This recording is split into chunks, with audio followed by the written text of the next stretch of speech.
إن الحمد لله نحمده ونستعينه ونستغفره ونعوذ بالله من شرور أنفسنا ومن سيئات أعمالنا.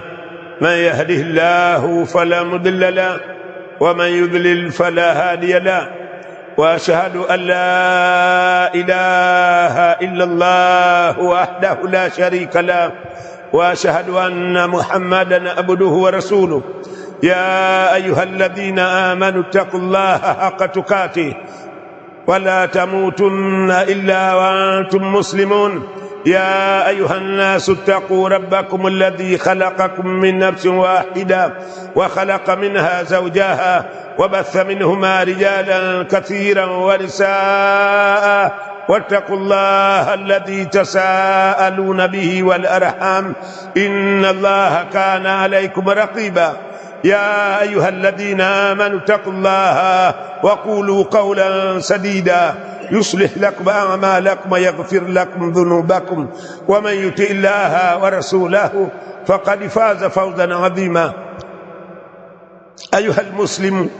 أيها المسلمون عباد الله، enyi waislamu, enyi waja wa Allah subhanahu wa ta'ala, ittaqullaha subhanahu wa ta'ala wa atiuhum, mwogopeni Allah subhanahu wa ta'ala na mumtie Allah subhanahu wa ta'ala.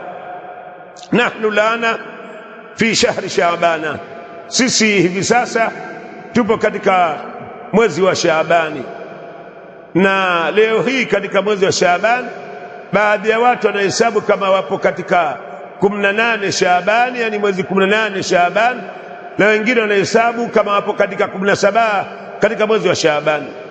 Ina maana kwa vyovyote vile ambavyo kwamba itakavyokuwa, kwa hisabu yoyote itakayokuwa, mwezi wa Shaabani una Ijumaa moja tu itakayokuja. Ijumaa nyingine yote itakayokuja itakuwa tayari mwezi mtukufu wa Ramadhani umekwisha kuingia. Kwa hivyo miongoni mwa mambo ya kumcha Allah subhanahu wa ta'ala kwa Muislamu, kinachotakiwa kwake yeye ni kujifundisha na kufahamu mambo ya hukumu yanayohusiana na funga ya mwezi mtukufu wa Ramadhani, yani mambo yanayohusiana na mwezi wa Ramadhani wote ule pamoja na ibada zake. Anajua yepi yale ambayo kwamba aliyokuwa Allah subhanahu wa ta'ala ameyawajibisha, yani Allah subhanahu wa ta'ala ameyalazimisha kuyafanya, na vile vile ajue yale ambayo kwamba Allah subhanahu wa ta'ala aliyokuwa ameyapendezesha katika mwezi mtukufu wa Ramadhani. Na ndiyo maana ukaona Mtume sallallahu alaihi wasallama alikuwa anafunga sana katika mwezi wa Shaabani, maana kana kuwa kwamba anajiandaa kwa ajili ya Ramadhani. Na ndio maana wanadiriki baadhi ya wanavyuoni hata wa zama za leo kuitafunga zile za sunna za mwezi wa Shaabani kama ni katika kablia ya Ramadhani, kama ni katika kablia ya Ramadhani, na funga itakayokuja baada ya Ramadhani ni 6 Shawwal, wanaita baadia ya Ramadhani. Atakiwa mtu ajikaze, kila mmoja kati yetu sisi kuweza kuhakikisha kama anajifundisha na anazijua hukumu zinazohusiana na mwezi mtukufu wa Ramadhani, na ndio masiku yake haya. Kwanza mtu kujiandaa na jambo hilo na kujua Allah aliyokuwa ameyalazimisha kuyafanya na yale ambayo kwamba Allah subhanahu wa ta'ala aliyekuwa ameyapendezesha kuweza kufanywa katika kipindi hichi. Kabla kuendelea mbele na hayo, nataka nitoe kidogo tahadhari kuhusu wale ambao kama walikuwa nafunga katika mwezi wa Shaaban.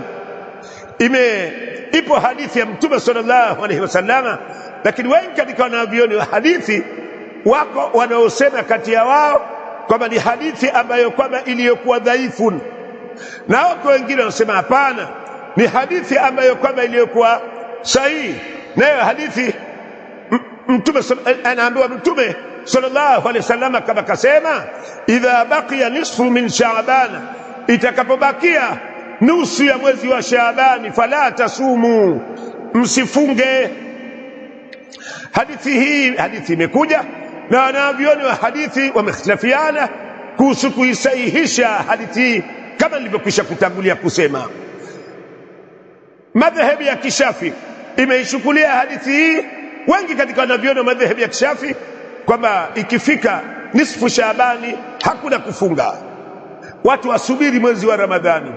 Lakini ni masuala ambayo kwamba wanavyoni wengi katika wanavyoni wanasema hapana, bali kwa yule aliyekuwa yeye anafunga zake, ambaye kwamba aliyekuwa anafunga kabla ya nisfu Shaaban, imma mwenyewe kajiwekea kuingia katika sunna ya kumfuata Mtume Muhammad sallallahu alaihi wasallama katika kufunga siku nyingi katika mwezi wa Shaaban, huyo anaendelea kufunga tu. Au kwa yule ambaye kwamba alikuwa na madeni, yeye anafunga. Au kwa yule ambaye kwamba alikuwa yeye mwenyewe anafunga yake ya siku moja, anafunga siku moja, anakula, ni sunna, anaendelea anafunga yake. Upeo kwa upeo wanasema kwamba hadithi kama itakuwa imethibiti, itakuwa kwa yule ambaye kwamba aliyekuwa sio mfungaji, asizuke tu kwa ajili ya kutaka kuupokea mwezi wa Ramadhani akaanza kufunga na hali ya kuwa sio mfungaji katika mwezi huo. Kwa hivyo yule aliyekuwa mfungaji naendelee tu kufunga. Tena basi anaweza kufunga hata katika ile siku ambayo kwamba inaitwa yaumu shaki, ambayo ni siku ya shaka, ambayo ni siku ya mwezi 30 Shaaban, ambayo siku ile ilikuwa inawezekana kwa ni mwezi mosi Ramadhani, au ndio inawezekana ikawa ni mwezi 30 Shaaban. Ndio maana ikaitwa yaumu shaki, yani siku ya shaka, siku ya wasiwasi. Manake isiwe kana kuwa kwamba ikawapitikia watu, isikuwa tulikuwa na katika anga letu kuna mawingu, hatukuona mwezi wa muandamo, au sisi tulifanya udhaifu katika kuona mwezi, kuangalia mwezi muandamo, isikuwa umeandama mtu akafunga. Hakuna kufunga wala hakuna kuchukua tahadhari katika siku hiyo, kwa sababu inaingia siku ya funga. Kwa maana nyingine, unaingia mwezi na unatoka mwezi, unaingia mwezi na kutoka mwezi kwa njia mbili tu, hakuna njia nyingine. Njia ya kwanza ni kuandama kwa mwezi 29 kama huwa Ramadhani unaotarajiwa kuingia, uandame Shaabani 29.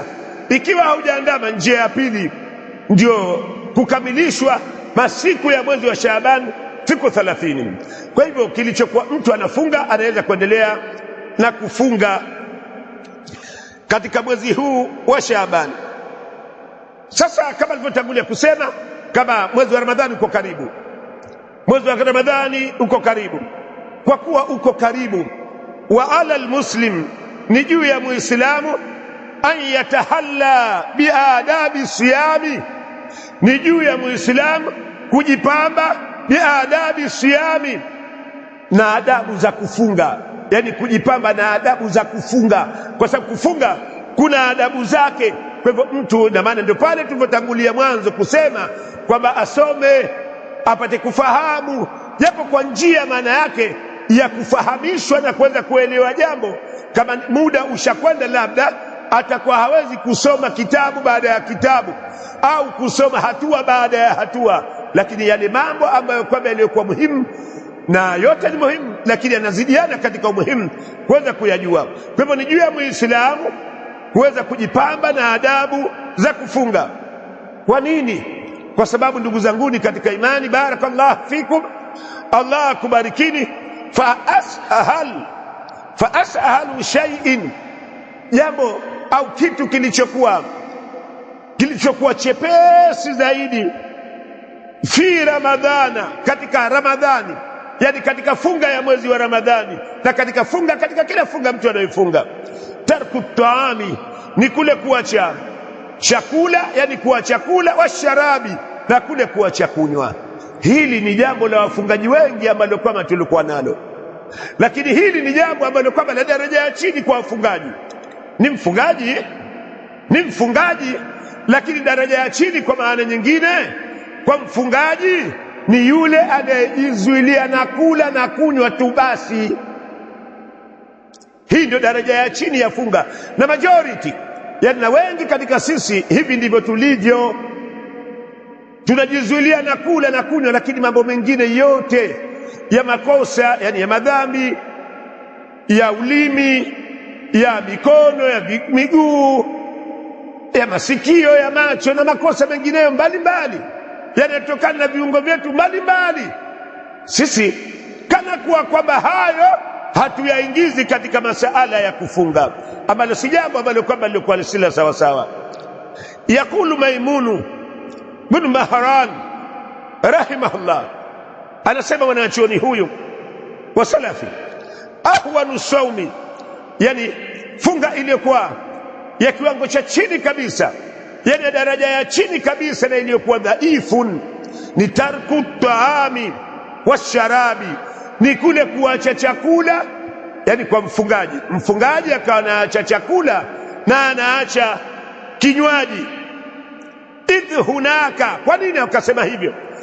Idh hunaka, kwa kuwa katika huko kufunga, ma huwa, kuna mambo ambayo kwamba yaliyokuwa ma huwa ahamu wa adhamu, kuna mambo yaliyokuwa na umuhimu mkubwa sana mno, wa adhamu, na kuna mambo ambayo kwamba yaliyokuwa matukufu na mambo ambayo kwamba yaliyokuwa makubwa zaidi. Wa huwa an yasuma samu, na mambo yenyewe ni kufunga asamu, yani kwa usikivu, yani masikio. Lazima kwa mfungaji masikio yake nayo pia ayafungishe, yani asisikilize lolote ambalo kwamba lilokuwa si la kumridhisha Allah subhanahu wa ta'ala. Lolote kwa maana ya lolote afungishe. Ni vile vile maana katika jambo ambalo kwamba lilikuwa kubwa zaidi ni saumu sam'i, ni kufunga kwa usikivu, yani masikio, wal basar, na kufunga kwa macho. Macho yanafunga, yani kwa maana atupe chini mtu macho yake asiangalie yale yaliyokuwa yameharamishwa. Na vile vile katika hili mfungaji, kama hakuna jambo lilokuwa la umuhimu kukaa nje au kwenda pahala pengine popote kama masokoni na mfano wa sehemu kama hizo, basi bora kukaa katika msikiti, na ni jambo lilokuwa zuri kwa sababu utasalimika na mengi na utafanya mengi katika mambo ya ibada. Au umekosa, basi ukae ndani ya nyumba yako ili upate kujizuilia. Katika kufunga kuna mambo ambayo kwamba yaliyokuwa makubwa zaidi na yana umuhimu mkubwa zaidi, na hayo ndiyo Allah subhanahu wa ta'ala aliyokuwa anayajali zaidi maana yake kuliko kula na kunywa. Kula na kunywa kuko, lakini sio peke yake, na kama kutakuwa peke yake ni daraja ya chini kabisa ya funga ya mtu, ni daraja ya chini kabisa katika kufunga kwa mtu. Na vile vile ufunge wa lisanu, na ulimi wake vile vile mtu ufunge amma harrama Allahu alayhi, kutokana na yale yote aliyokuwa Allah subhanahu wa ta'ala aliyokuwa ameharamisha. Huwa sha'nu al-ayyam, ni mambo ambayo kwamba yaliyokuwa yana umuhimu mkubwa wa adhamu, na ni katika mambo ambayo kwamba yalikuwa makubwa zaidi kuliko kutosha mtu kujizuilia na kula na kunywa ikawa ndiyo basi. Kwa sababu sio Allah kama anataka kuona watu wakiwa wamekaa na njaa au wanakiwa, sio lengo la Allah subhanahu wa ta'ala kuifaridhisha funga ya mwezi wa Ramadhani.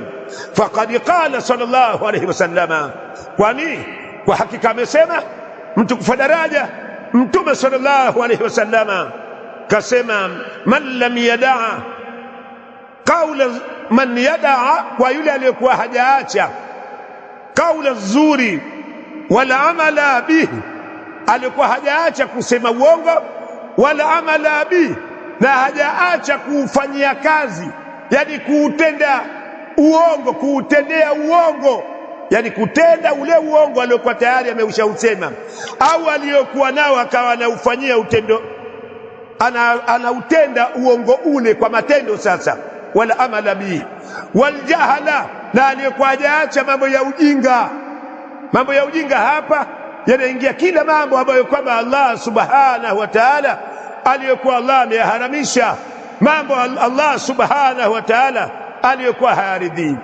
Anasema Mtume sallallahu alaihi wasallam, kwa yule aliyokuwa hajaacha kusema uongo, hajaacha kuufanyia kazi uongo, hajaacha maneno na matendo ya kijinga, basi falaisa lillahi haja, hapana haja kwa Allah subhanahu wa ta'ala an yadaa taamahu wa sharabahu, kukiacha chakula chake na kukiacha kinywaji chake, kama hadithi hiyo ilivyosimuliwa na Imam Bukhari rahimahullah. Allah angalii hayo, hana haja nayo Allah subhanahu wa ta'ala, yani hana haja na funga yake, hana haja kumwona mja wake anaacha chakula chake na anaacha kinywaji chake.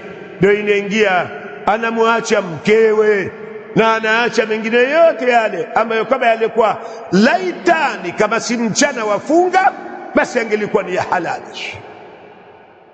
kuweza kufanya. Hana haja ya Allah kuweza kuangalia hayo.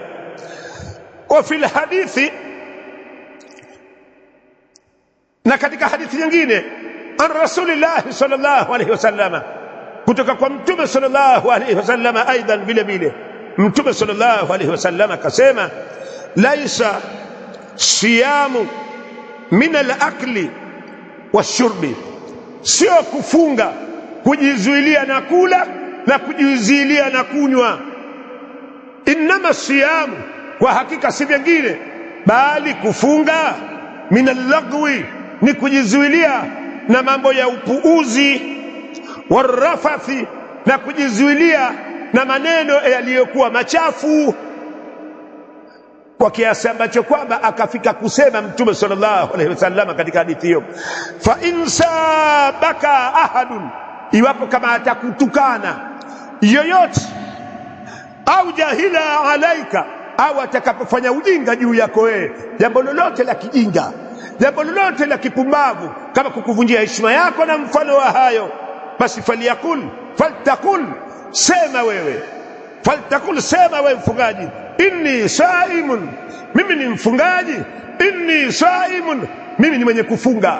Ina maana nikana kuwa kwamba wewe unajipa nasaha katika moyo wako na unajikumbusha ndani ya moyo wako kwamba kufunga ni kuacha jambo ambalo kwamba lilikuwa baya. Hapa nataka nizundue kitu kidogo. Sasa je, ungekuwa hujafunga kakutukana, na wewe vile vile unaweza kumtukana au huwezi kumtukana? Hili suala ambalo kwamba lina kauli kwa wanavyoni wako waliosema kama mtu anaweza karejesha vile vile, lakini kauli ambayo kwamba iliyokuwa amekwenda nayo Ibn Uthaymeen rahimahullah katika Sharh Mumti na katika sherehe zake, anapokuta hadithi ya ile inayozungumza kwamba inayokataza mtu kuwatukana wazazi wake wawili, baba yake na mama yake. Kwani alipoulizwa kwani anaweza mtu kumtukana baba yake na mama yake, akaambiwa naam, anaweza kumtukana baba mtu na mama mtu, na yule aliyetukaniwa na yeye hatakubali, atakarejesha tusi. Wanasema kama Ibn Uthaymeen rahimahullah, yeye anasema kwamba hii hapana, hairuhusu kama Mtume ndio kakusudia kwamba na wewe ndio ujibi matusi kwa yale, kwa yule. Madamu ni jambo lilokuwa baya la kutukana, wewe usilirejeshe jambo lile, wewe nyamaza kimya, au tafute njia nyingine ambayo kama iliyokuwa bora zaidi kuliko hiyo na kuifanya. Wayakulu Abu Dharr, na vile vile kuhusu swala hili la kujiandaa na kufunga na kuzungumzia kuhusu kufunga kupi kuliko kwa kunatakiwa kisheria. Wayakulu Abu Dharr radhiyallahu anhu, na anasema sahaba Abu Dharr radhiyallahu ziwe juu yake, anasema idha sumta, utakapofunga, fatahaffadh mastata'ta, jihifadhi tena sana kwa kiasi utakachoweza kujihifadhi, na kila jambo ambalo kwamba Allah subhanahu wa ta'ala alilokuwa haliridhii, basi wewe jihifadhi nalo. Kila jambo alilokuwa Allah subhanahu wa ta'ala haliridhii jambo hilo, uhifadhi ulimi wako, uhifadhi macho yako, uhifadhi masikio yako, na uhifadhi viungo vyako vyote kwa pamoja.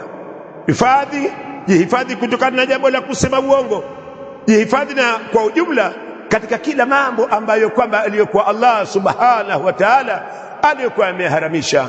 Ndugu zanguni katika imani, huku ndiyo kufunga kutakiwako. Huku ndiyo kufunga kutakiwako, kwa sababu kufunga kuna malengo, na malengo yake Allah akayabainisha waziwazi katika Qur'ani al-Karim. Ni yepi hayo?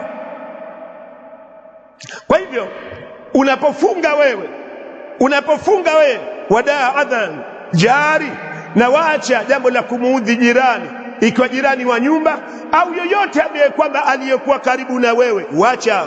Waliyakuna alaika waqarun, na kuwe kwako wewe kuna upole, wasakinatu, na utulivu, yani utulivu wa viungo, utulivu wa ndani ya moyo wako, utulivu wa kila kitu ndani yake.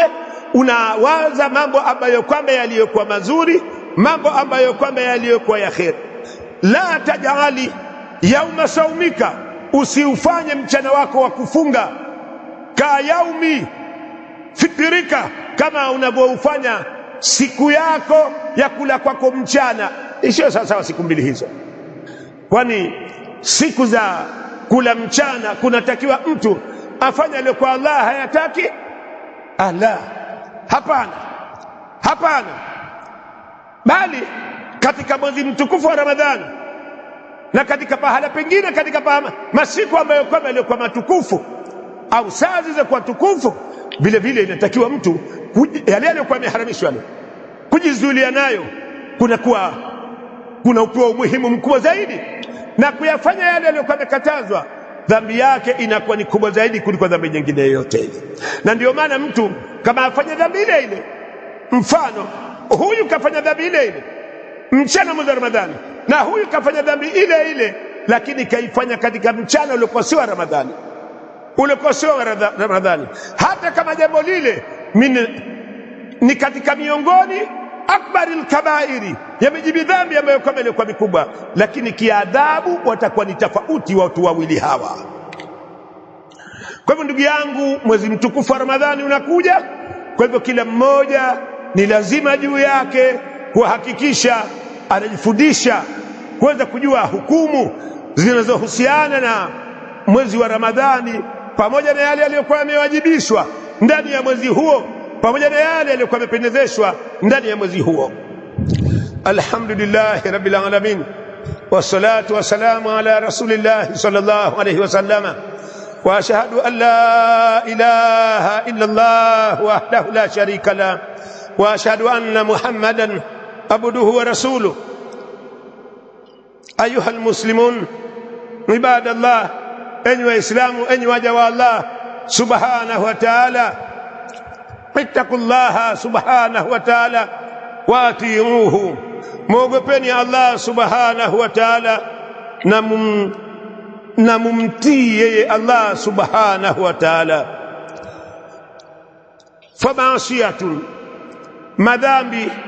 madhambi kama madhambi ni jambo ambalo kwamba lilikuwa kubwa.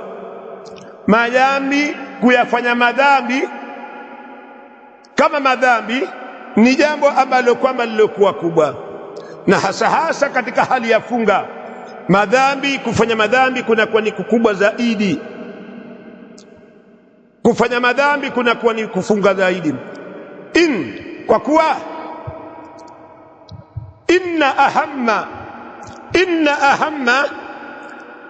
kwa hakika jambo, inna ahamma al-ashya, kwa hakika mambo ambayo kwamba yaliyokuwa na umuhimu mkubwa sana, fi nahari siyami, katika mchana wa funga na katika usiku wake, ni kuhakikisha mtu, kama nilivyotangulia kusema, kuyafanya yale yaliyokuwa Allah subhanahu wa ta'ala anayaridhia, kwa sababu kwa kuyafanya yale anayaridhia ndio kutapatikana lengo la funga. Kwani Allah subhanahu wa ta'ala amesema ndani ya Qur'an al-Karim, ya ayyuhalladhina amanu, enyi mlioamini, kutiba alaykumus siyamu kama kutiba ala alladhina min qablikum la'allakum tattaquna, kama ilivyokuwa imekuja katika aya nambari 183 katika sura Baqara. Ya ayyuhalladhina amanu, enyi mlioamini, kutiba alaykumus siyamu, mmelazimishwa kufunga, kama kutiba ala alladhina min qablikum, kama ilivyolazimishwa hiyo ibada ya funga kwa wale waliokuwa kabla yenu nyinyi. Lengo lake nini? Lengo lake si kana njaa, lengo lake sio kuwa na kiu. La'allakum tattaquna, ili mpate kujizuilia, ili mpate kuwa wacha Mungu, kwa maana ili mpate kujizuilia na mabaya alikuwa Allah subhanahu wa ta'ala hayaridhi, na ili mpate kuyafanya na kujipamba na yale ambayo kwamba aliyokuwa anayaridhia Allah subhanahu wa ta'ala.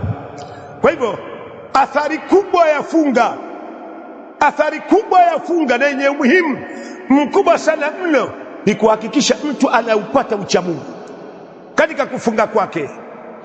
Mwanadamu yeye mwenyewe anajijua, kila mmoja aliangalie katika jambo hili, vipi kule kumcha Allah kwake yeye kunaongezeka au vipi? Kwa hivyo faala almuslimin, ni juu ya muislamu an yujahida li nafsihi, kwenda kupigana na nafsi yake fi shahri ramadhana, katika mwezi mtukufu wa Ramadhani, na kuweza kuihifadhi nafsi yake hiyo na kuihesabu nafsi yake kutokana na yale yote ambayo kwamba yaliyokuwa anayafanya, ili ahakikishe, kwa sababu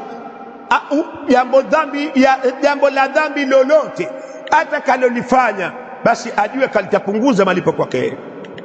Kama halijakanusha kabisa ile ibada, kama haijafika dhambi hiyo, yategemeana na dhambi yenyewe na inategemea hali ya huyo aliyokuwa kaifanya dhambi yenyewe, basi kuna madhambi ambayo kwamba inaikanusha ibada sasa yakifanyika, na kuna madhambi ambayo kwamba hilo halitoki bali lipo tu la kupunguka kwa malipo. Madhambi haya yanasababisha kupunguka malipo kwa mtu katika kufunga kwake. Kwa hivyo mtu ajitahidi sana na jambo hilo. Utaona umefanya juhudi kubwa, mchana ulifunga, usiku ulikesha wa mwezi wa Ramadhani na ukafanya haya na haya, kumbe malipo aliyokuwa nayo laitani kama duniani unahisi umefanya biashara kubwa, alafu unakuja kuambiwa faida yako ni ndogo au hapana faida. Kwa hivyo suala la madhambi ni jambo ambalo kwamba lilikuwa tena baya yake ni kubwa. Suala la madhambi athari yake ni athari ambayo kwamba iliyokuwa kubwa katika kupunguza thawabu na malipo ya mtu katika ibada yake. Kwa hivyo fatubu, cha kufanya ndugu yangu, fatubu ila Allah, tubia kwa Allah subhanahu wa ta'ala katika masiku kama haya. Wa alaika, na vile vile anasema fatubu ila Allahi, tubia kwa Allah subhanahu wa ta'ala, najishughulishe katika masiku haya ya mwezi mtukufu wa Ramadhani yaliyokuwa nakuja kwa ajili ya kufanya amali zilizokuwa na fadhila, mchana wake pamoja na usiku wake, mambo kwa kuyafanya mambo bima yanfa'uka, mambo ambayo yatakayokunufaisha fi hayatika alhaqiqiyya, katika maisha yako yaliokuwa ya kikweli, maisha ya uhakika, yani maisha ya akhera, yatakayokufaa, amali ambazo zitakazokufaa katika maisha yako ya akhera na maisha yako mengine ambayo kwamba yaliyokuwa yanakuja.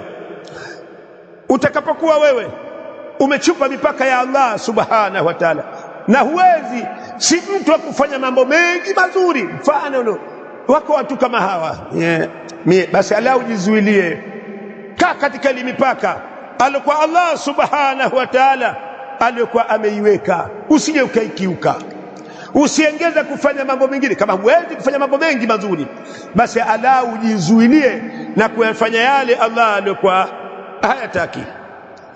Na ndio mshairi mmoja akasema, yalladhi, ewe yule ambaye ma kafahu dhambu fi rajabin, aliyekuwa hajamtosha madhambi katika mwezi wa Rajabu, hata asa rabbahu fi shahri Shaaban, mpaka akafika kumwasi Mola wake katika mwezi wa Shaaban. Laqad adallaka, kwa hakika sasa tena kwa masiku ambayo kwamba machache yatakayokuja mbele huko, kwa masiku ambayo machache yatakayokuja mbele kwako wewe, utakufikia wewe shahru saumi baada huma, mwezi wa funga ambao ni mwezi wa Ramadhani, baada ya kupita mwezi wa Rajabu. Na katika Rajabu ni miezi ilikuwa karibu na kufunga, ni mwezi karibu wa Ramadhani, wewe hujaacha madhambi, umeendelea tu, labda katika mwezi wa Shaaban ndio huu unakwenda zake tena katika kumalizika, wewe bado unaendelea tu, basi mwezi ambao kwamba unaokuja mbele baada ya mwezi hiyo ni mwezi mtukufu wa Ramadhani. Kwa hivyo jitahidi usioje ukaufanya mwezi huo vile vile Usije ukaufanya mwezi huo vile vile kama ni mwezi wa Ramadhani, kama ni mwezi wa kuwa wewe unaendelea na maasi. Ni jambo ambalo kwamba lilikuwa baya tena sana mno.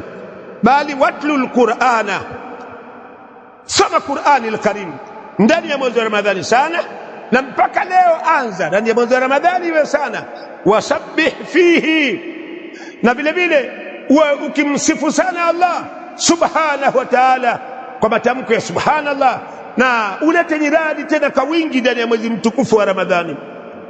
Tena uwe ni mtu ambaye kwamba ni mwenye kujitahidi. Fa inna shahra tasbih, kwani kwa hakika mwezi wa Ramadhani ni mwezi wa kusifiwa Allah subhanahu wa ta'ala, wa qiraati alqur'ani, na ni mwezi wa kusoma Qur'ani al-Karim. Kam kunta, wangapi waliokuwa taarifu waliokuwa wewe unawajua. Faman sama fi salafin, katika wale waliokuwa wamefunga funga ya mwezi wa Ramadhani, min salafin, katika wale waliokuwa wametangulia. Wangapi waliokuwa ukiwajua wewe? Wangapi? Min baini ahlin, katika watu wako, wa jiranin, na katika majirani, wa ikhwanin, na katika ndugu zako Waislamu. Wangapi waliokuwa ukiwajua wao wewe, waliokuwa wakifunga funga ya mwezi wa Ramadhani. Sasa hivi hawa afnahumul mautu, wamemalizwa na mauti, yani wameondoshwa na mauti. Wastabaqaka ba'dahum, na mauti kwa idhni ya Allah subhanahu wa ta'ala yakakubakisha wewe bado uko hai. Ndugu yangu, Qur'ani inasema wa'budu rabbaka hatta ya'tiyaka al-yaqin, uwe ukimwabudia Mola wako mpaka atakapokuta mauti, iwe ndio mwisho wako. Wal mautu qaribun, na mauti yako karibu. Hakuna jambo ambalo kwamba lilikuwa liko mbali tena basi, lakini juu ya umbali wake lilokuwepo, lakini kufika kwake ni karibu mno kuliko jambo lingine lote. Mauti utaonekana jambo liko mbali, lakini kufika kwake ni jambo ambalo kwamba lilikuwa liko karibu sana. Kwa hivyo ndugu yangu, suma ayuha almuslim, funga ewe Muislam, sauma muaddi'in, funga ya yule mwenye kuaga. Ikiwa uko hai au mimi nikiwa niko hai ndani ya mwezi mtukufu wa Ramadhani, tufunge kama ambao kwamba wenye kuaga, maana kama ndio Ramadhani yetu ya mwisho hiyo itakayokuja, Ramadhani yetu ya mwisho itakayokuja. Fala dhamana laka, kwani hapana dhamana kwako wewe. Fala dhamana lia, hapana dhamana kwangu mimi, na wala hapana dhamana laka kwako wewe. Antudrika Ramadhana alqadim, ya kuweza kuipata Ramadhani ambayo kwamba itakayofuatia. Hakuna hilo. Hii hatujui katika kipindi hichi kilichobakia cha masiku haya 12, masiku haya 11 yaliyobakia, wangapi wataondoka? Hebu mimi na wewe tuingie katika kudhibiti hili tu, tuachilie mbali wale waliokuwa wameondoka na wamefunga katika Ramadhani zilizokuwa zimepita nyuma. Kwa hivyo tujitahidini kuweza kufanya vizuri katika mwezi wa Ramadhani na kutafuta lengo la kufunga. Lengo la kufunga ni ucha Mungu, ndio lengo la allakum tattakuna, ili mpate kuwa wacha Mungu. Allahumma kullana wala takuna alaina, wazidna wala tankusna, wa akrimna wala tuhinna, warafa'na wala tadha'na, وانصرنا ولا تنصر علينا. اللهم أرنا الحق حقا وارزقنا اتباعه، وأرنا الباطل باطلا وارزقنا اجتنابه. آمين آمين.